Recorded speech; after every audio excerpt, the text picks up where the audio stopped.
as I said, in other words, make a plan. Make a plan of the thesis before you start writing.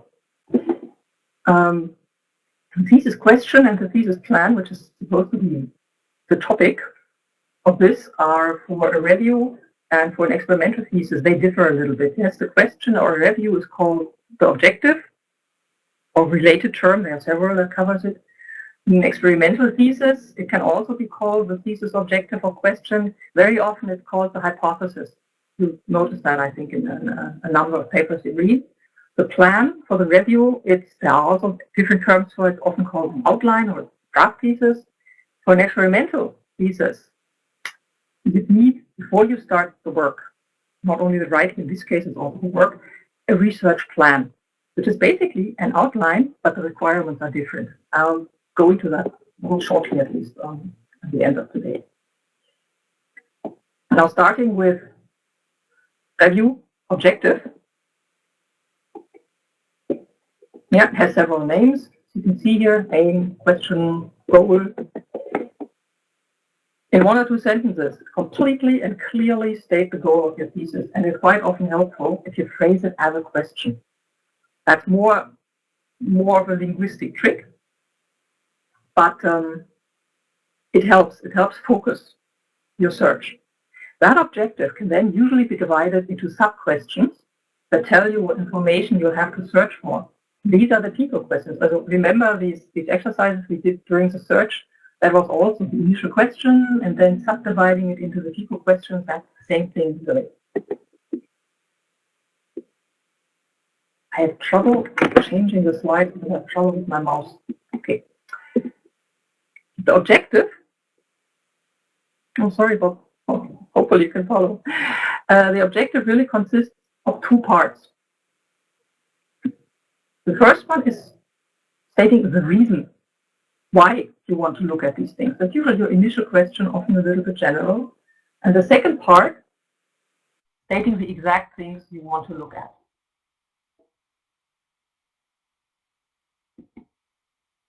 So the reason, first part, like I said, it's often a more general question you have.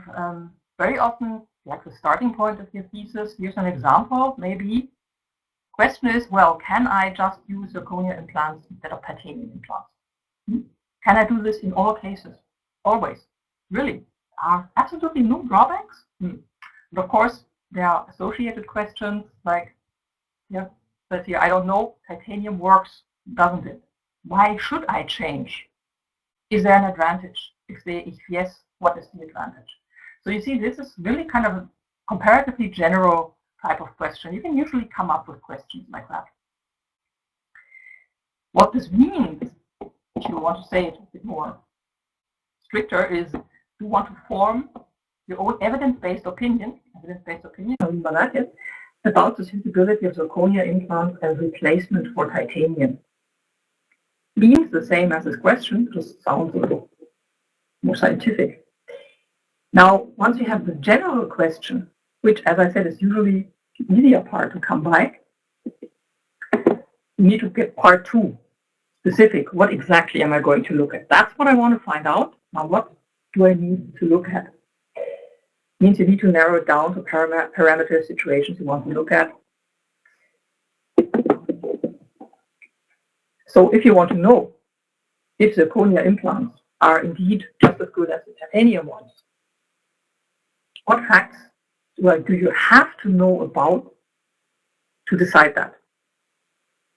Again, please note, yes, the facts. The facts are what other people measure. The opinions is what the conclusions they drew from their measurements. You should definitely read the opinions and know them, but do never use only their opinions. They may be wrong, they may be slanted or whatever. Not just the opinions, just the facts. Now, the problem is that is usually the point where things start to get tricky and work starts to be involved. Why is that the case?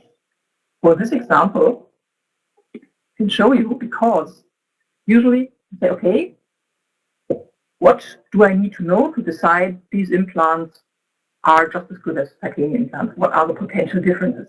Best thing to do is sit down, make a list. read papers, what did other people measure and use, complete your list. And that list is not absolutely complete until I started for this mentioned comparison, zirconia titanium. Some are quite obvious. Yes, of course, the implant stability, long-term, short-term success, which is a little bit different.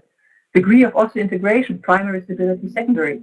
Peri-implantitis, how is it for these two different materials? The plaque adhesion, Xenon probing. Now, what about the implant failure rate and the reasons for failure? Fracture resistance of the material might also cause failure. Stability of the material, failure rate. The biomechanics, how does the stress get transferred to bone? It might impact osseointegration and so on. The soft tissue reaction. So you can see there are multiple potential areas that if you want to make a complete coverage of the topic, you need to know about all of them. And in the end, you can say, okay, they are just as good here, better here, worse here, and in conclusion. Now, that would be very nice and fine, but usually you don't have as much time. Yeah, so you can see it a bit. Also, these are just the outcome measures, the different ones. You might hopefully also remember that from the PICO question thing. In addition, what you should keep in mind that if you look at infant stability or titanium zirconia implant, keep in mind that there are other factors which are related to your initial question, but not identical. Maybe in this case, for this one would be things like implant size, shape, diameter. Obviously, that would influence the outcome, irrespective of whether it's titanium or zirconia, or influence the outcome measure you found. Same thing about patient situation, implant location, age of the patient, prior illness of the patient. Again, this might influence the outcome measure you look at. Now, you will never be able to subdivide it really as fine, but definitely keep these things in mind. Make it clear at the start what things can I look at, what else might influence my outcome parameter that is not directly related to the initial question, namely which material is better suited. Anyway, as you see, things add up, even for such an initially quite simple question, really. That means, at this point, it's time to make a decision.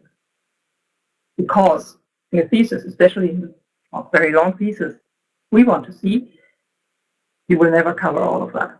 It's better to cover a small area in detail as opposed to a large area and a little bit of everything. That means select a specific application or situation, and more importantly, and often easier to handle, select just a certain number of these outcome measures. Maybe just the bone-related ones, or the material-related ones, or peri-implantitis-related ones. So you can see it here. Usually you can group them. When you write them all down, you can group them and select a group and look at this group only. And if it's still too much, you can reduce it further. Anyway, this selection, this saying at which specific part that is covered by your question you'll be looking at, that's basically part 2 of your thesis aim. You got those 2 down, you should be able to work with it. Something else, often confused, where's the difference between the topic and the thesis objective? At the moment, I'm also getting suggestions for topics, and I keep telling people, send me the question.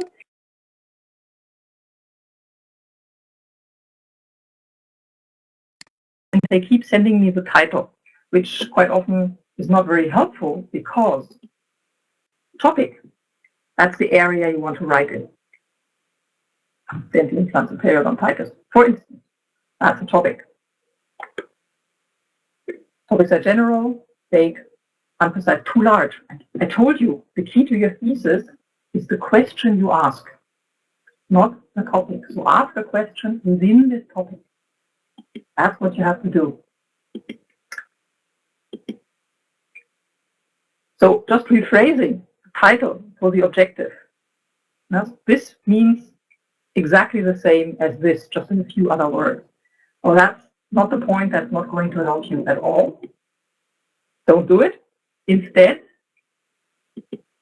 think about this question you ask, you have to read a bit to be able to get a good idea of the field and what is going on. Like I said before, there's really no way around it. In that case, you might be able to see something like this. Yeah, long-term survival, patient's previous tooth loss to establish if there's an elevated risk, is an elevated loss of hard and soft tissue, and how implant success and survival are impacted.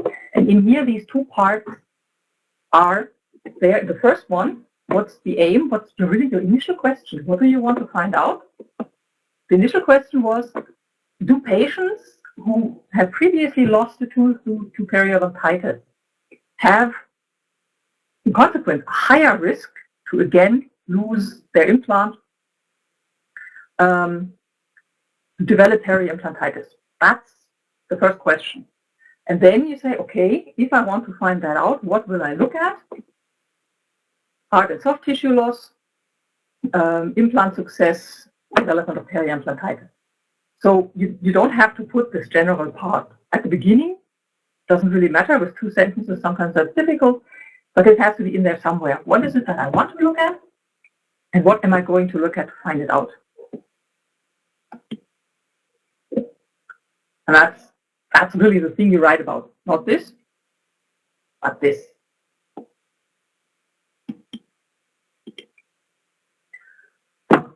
And as you know, as I've said several times, the objective, it's the key. Main organizing principle. Now, the start of your thesis, you ask a question. At the end of your thesis, when you answer it, and that, of course, means only stuff that belongs to the objective belongs in your thesis. True for every other type of publication, true because you expect something. That's another example, nothing to do with teeth in this case, very, very general. Maybe 2 different types of dogs, which is better? The new one or the old one? New green conventional or the conventional blue one?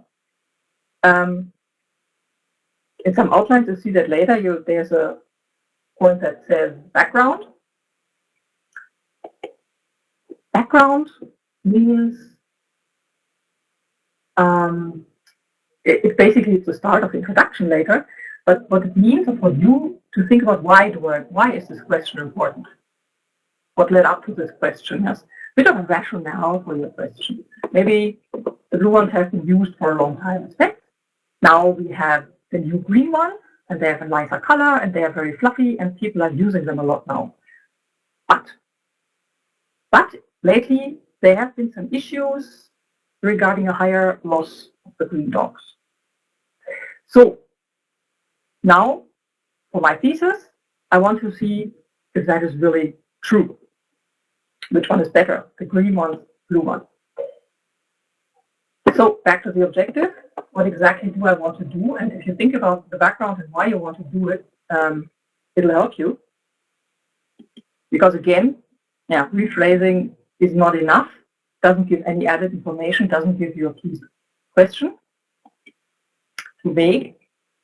The problem is with, as I said, these general questions like, are the green ones better than the blue ones? Does periimplantitis, previous tooth loss, influence the success rate of implants later on? They're often a bit general.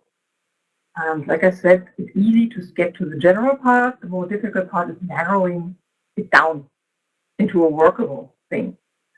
So usually, first try to phrase it as a question.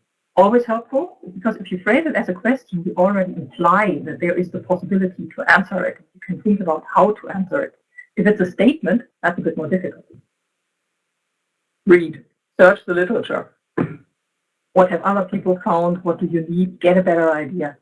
And then, of course, how much do I find? Is it very much? Try to be more specific. Is it very little? Try to be less specific. And it's difficult to say that clearly how, because it always depends very, very much on the individual subject. But if you see about searching, you remember the search strategy which we talked about, and that can be used very, very nicely to actually figure out what exactly am I going to look at here. Because then you say,